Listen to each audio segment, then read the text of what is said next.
আজ বানাবো একদম নিজের স্টাইলের চিকেন চাপ, বিনা তামঝাম। কর্তা 1 কেজি মাংস এনেছে, তাকেই ভালো মতন ধুয়ে অর্ধেকটাতে নুন মাখিয়ে রেখে দেবো। তারপর শুকনো কড়াই হাতের আন্দাজে ভাঙা কাজু, চারমগজ, কিছুটা পোস্ত ড্রাই রোস্ট করে নেব। আমি বাঙালি, মাংসে আলু না দিলে মনে ভীষণ দুঃখ হয়, তাই কিছুটা আলু লাল লাল করে ভেজে নেব। তারপর সেই কড়ায় 1 কাপ মতন বেরেস্তা বানিয়ে ভেজে রাখা কাজুর সাথে বেটে নেব। তারপর কড়াতে আর একটু তেল দিয়ে গোটা গরম মশলা, শুকনো লঙ্কা, তেজপাতা, জিরা ফোড়ন দিয়ে পেঁয়াজ দিয়ে ভেজে নেব।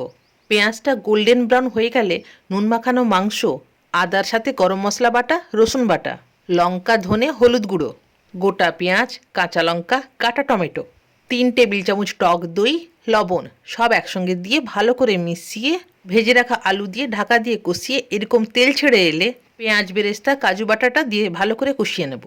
ওপর থেকে কসুরি মেথি দিয়ে আরও কিছুক্ষণ কষিয়ে নেব। তারপর তেল ছেড়ে এলে গরম ভাতে লেবু লঙ্কার সাথে